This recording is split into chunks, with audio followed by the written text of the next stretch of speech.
വോട്ടർമാരെ നേരിട്ട് കാണാൻ സാധിച്ചു. വോട്ടർമാർ കണ്ടൊരു സ്ഥാനാർത്ഥി വയനാട്ടിൽ ഞാൻ മാത്രമേ ഉള്ളൂ. മറ്റൊരൊക്കെ ആകാശത്തിരുന്ന് ഡാറ്റ അടിച്ചു പോയ ആളുകളാണ്. ഭൂമിയിലുള്ള ആളുകളെ കണ്ടത് ഒരു ആത്മവിശ്വാസത്തിലാണ്. പരമാവധി വോട്ട് കിട്ടും, ജയിക്കുമെന്ന ഉറച്ച വിശ്വാസത്തോടെയാണ് മുന്നോട്ട് പോകുന്നത്.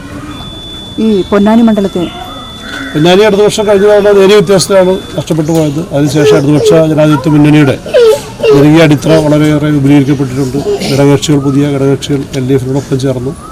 അതോടൊപ്പം തന്നെ ഇടതുപക്ഷ ജനാധിപത്യ മുന്നണി ഗവൺമെൻറ്റിൻ്റെ ജനക്ഷേമ വികസന പ്രവർത്തനങ്ങൾ ഈ പ്രദേശങ്ങളിൽ വലിയ മുന്നേറ്റം LDFിനുണ്ടാക്കിയിട്ടുണ്ട്. നിയമസഭാ തെരഞ്ഞെടുപ്പിലെ വോട്ടനുസരിച്ച് വളരെ ചെറിയ നാരോ മാർജിനുള്ളൂ ഈ മണ്ഡലത്തിൽ. തീർച്ചയായും ഇടതുപക്ഷം വിജയിക്കുന്ന സീറ്റായി പൊന്നാനി മാറിയിട്ടുണ്ട്.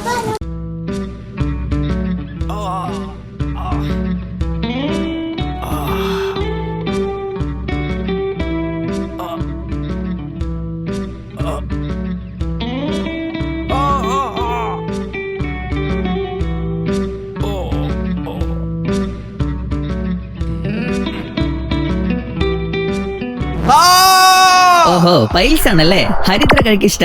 ഹരിദ്ര പൈൽസിനുള്ള ആയുർവേദ ഫോർമുല.